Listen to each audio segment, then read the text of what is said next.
Whatala whatu i le atunu ule nei tai au fau wha malon whanau manuia. O le tautua mata le nei e si ufonga le lau mua u tātua ulia le stofi le aso se fulu o le masina o oktopa lua awhi lua sifunu ma le wha. Ai alo mai loa le tātua sānu inga lotu o le tai nei te ia le sunga i le sea, sunga fo le tausi mata ngā nuenga, Reverend Solomona Potongi, mai le kālesia me tutisi Sāmoa, hātaitai Wellingtone, e us mai loa le whaafonga.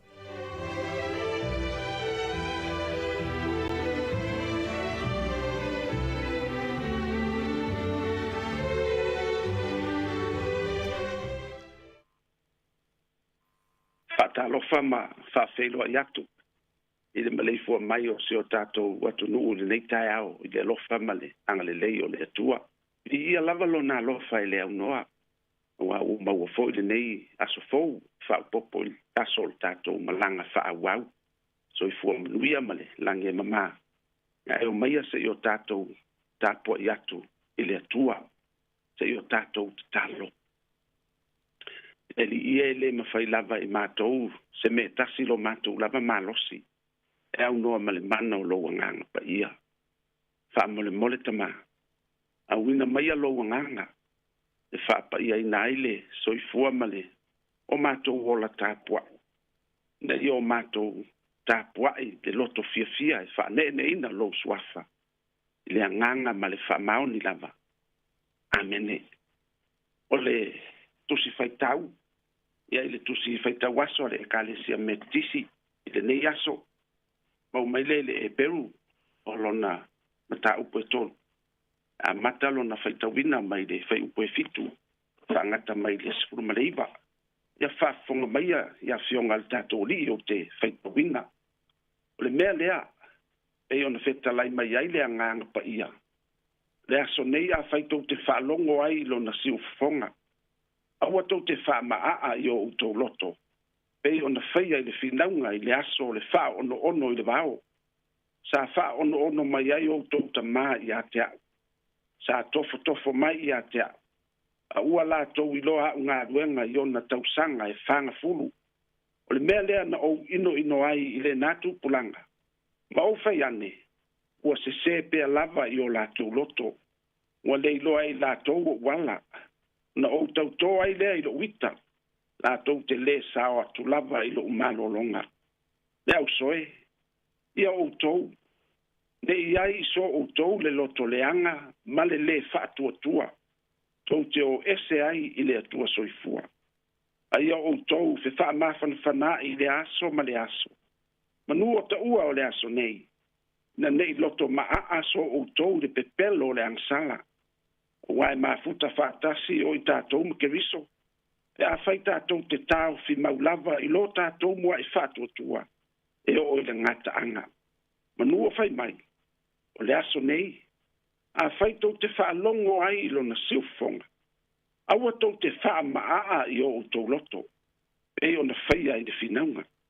Aua o ai ea i lātou. E na whinau i na ua lātou whaalolongo.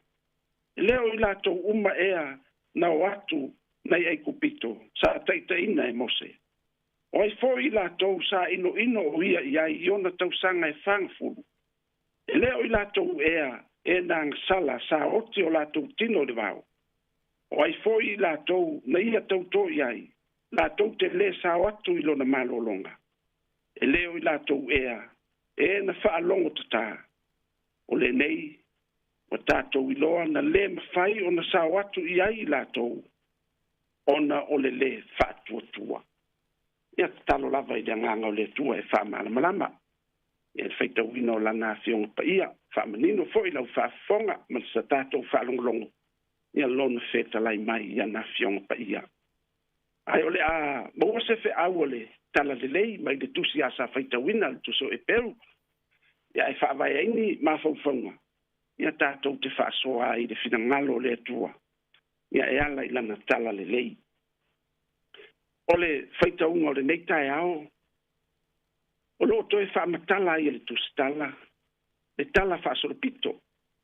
Le lawe ina ma le whaolaina o Israelu. Mai le polonga ai kupito. Na ia whaasaulo to ina ma o atu i kanana. ele ma le fanua na folofalaina ia o le tala masani o le tala e malamalama pe mai o le vao ai kupito ma kanana ele mamao na o ni na yaso e malanga iai o no o lea ai fase fulu tausanga o ta vao le malanga Israel mo le watu i kanana lo fa mama faina ai le tustala le fa fita uli na tupu ma le mafuanga na le o ai le totele le nu na ma vai ina e fa lupe ma fa langi tafe ai le suasusu ma le meli e totele na mali liu ma feoti de bao ai sea ia lo manino e faitaunga ono le fa tua o le nu tinga lava ona va ai i va venga te tele na faia le tua ai le itali tonu iai le ala lea o le fa pe mai o le fai pu muli a mta upu le fai upu sfuripa o le nei o tato i loa na le mafai ona sa watu iai lato ona o le fa tua ai a foi sea ona le fa tua ai a fua ona ua maa o lato loto o le upu maa e winga tutusa ma le upu malo a malo pe maa se mea e whainga tā o na ulufia e teia ma toi fiti mai o se whāteita inga whaingo fia o le pasi mā a e tongia se mea le pasi mā e le mawhai o na watu ma sa watu i to tonu o le si mā ona e malo ma maa e toi fiti mai se ilonga ua tu i lalo ma avesea o na sa watu lea i le isi tu le loto maa po le loto malo e whaamatala ai le tangata na ona avatu au le tala ma toi fiti mai ua malo le loto e whainga tā ona sa watu i ai se pesosoani ma se tu ua lalo ua le fia whaalongo ua musu e talia se whautuanga ua le kea ua masani a ma mea leanga ma le matanga ti ngā ona i loa o le mea se sela e whai ai whai a o le loto ma aafo e le ngata e whainga tā o na sao i se tala a se tangata ai o ai le musumusunga le nganga o le tua ua le mawhai lava o na talia e le i u le loto ma a e whano ma wha umatia le ala lea o le toe wha manatu ai e le tusi tala o le tusi o e peru le mafuanga na le o ai le to tele o tangata na malanga mai e kupito i kanana ua le o i le nuu na folofolaina ua maa aloto ua le fia whaalongo i le atua ua whaateleina ai le ansala o le whailonga o le whaatuatua o le whaau o loo momoli mai ua mawai atu mose mana au ngā tupulanga ua o mai e su keriso e whaawau le malanga le au whaatuatua mo le nuu o le folofolanga le kanana fou ma le langi fou ai mo mia le loto whaatuatua e mo mia le loto mau o le au malanga le whai upo e fitu ma le balu lo whape mai o le aso nei a whai tau te whaalongo ai lona siu fonga au tau te wha maa i o tau loto e pei o na whai ai le aso o le wha ono le bao o le whaatonunga o le aso nei o le taimi nei e le o ana nafi po o tae au po o se isi taimi o le taimi ali nei e ta tau wai o na tātou whaalongo matalia ke riso le whaingofia i o le whiau tu ia le loto maa se so ia le loto maa na o le maa laia e mawai o le autu o le aso le nei le tus whaitau aso le kale sia metisi o le loto maa o le anga sala lea o le loto maa o le anga sala lea o lona winga e tatau o na ave e sea le maa mai le loto o loo whaatupu ina ai le anga sala e iei le vi inga le kale sia whapotonga kevisiano i Sāmoa o le pese le whakasa e lua se lau lua se fulu ma le lua e ese le lo loto ma le oa o le mta upsilisili o lota oto i levi inga o le atua e launga mo le whiau o le whaoletanga ina ia ta lepe ina ai le loto maa fai mai upo le vi inga lea a we loto ua leanga ua matuaso e saa loto ua maa alava ua ni fatu whaingata lau sa mala Iesu ia e momo ai o lau fionga le sa mala o ngā. E mawhai ai loto uma. E ui lava ni ala. Lau sa mala e male pelepe ai. O le fe awe au mai le pese. O Yesu ke riso na fio mai. Se sa mala le loto maa. Se sa mala le loto vangata. Ina ia fua ai se loto momomo. Se loto talitonu. Se loto fatuotua. I va venga ua whaia ele atua mo tātou ainga ma tātou whanau. E fia ni mea te tele. E fia ni mea te tele, ni va venga ua whaia ele atua mo tātou ainga. O tātou wha ma aapea. Ia manatua. O loonga lue pea lo na nganga pa ia. I taimi uma. E o mai a ili neitai au. O lotu i tui ma musuia o tātou loto. Ina i o tātou tadia o ia. E lei mawhaia e mose o na whao laina e na mali liu le bao. E lei mawhai. O le ese ngalea o mose ma ke riso. A wā oe whaatua tua ia ke riso. A o maile i unga waso. E mo moi tunga mau. E whaatali e le malama lama o le tai au fau o le atua. Mo le nuu wa ia fola folaina. O le ola lea e whaama mau. Whai mai ia levenge lia i oane. Wai le au na mai e le atua. Lo na alo. Le au na mai e le atua Yesu ke riso ina ia whaama sino pe whaasala i le lalolangi. A ia whaolaina le lalolangi i a te ia. Whaamole mole tūfue. An whai au ta mai le vi inga le lua se lau lua sepulu ma le lua le. Ka le sia e whakasa. Mo le tātou sauninga. Te o tātou pese le vi inga o saunia.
o tātou te talo.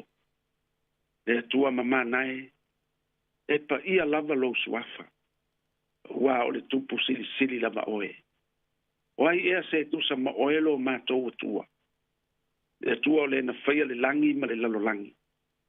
Mai le vavau e o atu le wha vavau, e a le tū lava.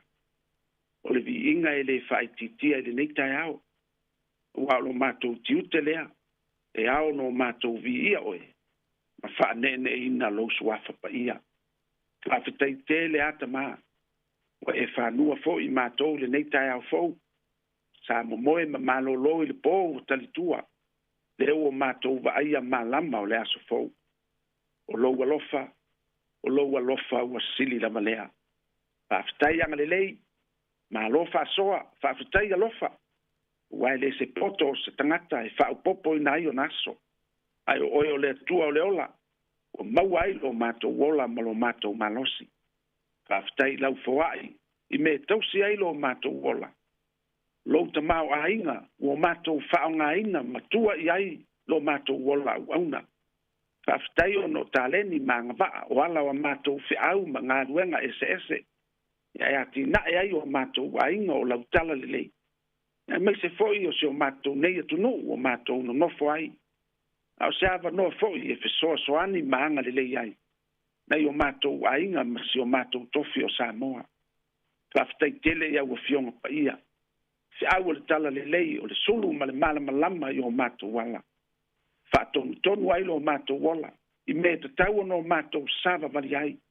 Au maua lo mātou malosi e whaatino ai. Whawhitai o no lo wanganga pa ia. Lo mātou fisoso ani sili. Ia I teime lui ta wina ai mātou e le li o le lalolangi. Whawhitai o no Iesu Keriso lo mātou o li ma lo mātou whaola. O le na maliu mo le whaamanga lo ina o a mātou ang sala. Ia te oile vi inga. Ia tū mau pēa ia te oile vi inga. Nei se ia o le whaama mau. Ia e pangala valeta ma. E la ngona lava lo mātou māsiasi. O no I mātou o se whanau ang sala I o ruma. Ua maa lava o mātou loto. Ua whainga ta ai o no mātou whaalongo atu I lo feta lai mai. Ua whaatupui na ai lo mātou le whaatua tua. Whaamole mole. Ia e whaamangalo I mātou.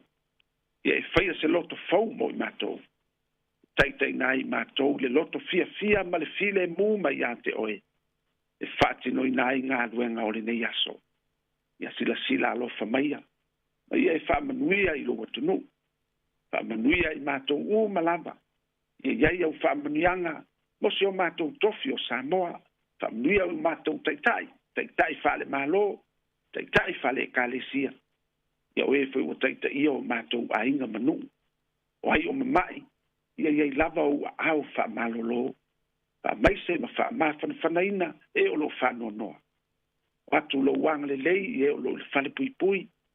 Manuia mātou whanau I so se whiau ma so se tiute. Ia mai se foi o lātou wola o awina. Ia e foai le poto ma le loto matala. Ia sili o na mātatau I te oe. Ia o le amatanga le o mea le lei uma. Tā penanga foi o le neiva yaso. I e kālesia. Ia wale sau niuninga mo le aso sao tamaiti. Ia iai lo wanga le lei. Fea ngai foi le whanau. Ia mawhainga malolonga ma iaonga. Ia tausia lava I lātou.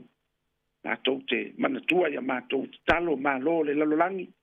Mātou te talo moe wā whaina o no taua ma whewai inga. Eri ia musu ia e loa nganga pa ia. Tei tai o mālo. Ia ngāru lue mo se manuia o le lalolangi.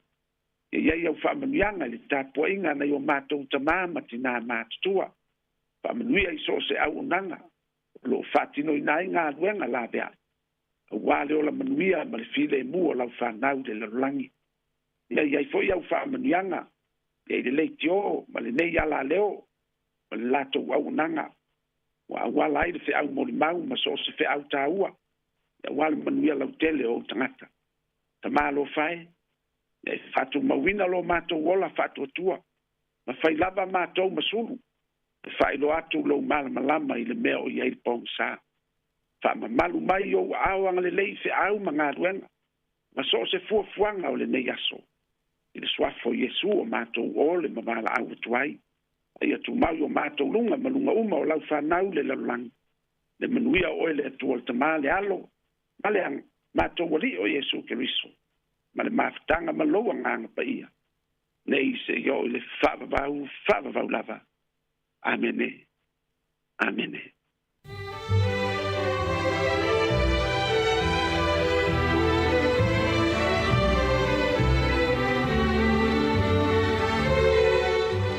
Ua whaafonga le tunu i te tātou sauringa loto le tau nei, le teita ia lea, le sunga i le tausi mata ngā luenga, fiong fo i le sea, le sunga Reverend Solomona Potongi, mai le kalesia, me to tisi Sāmoa, hataitai.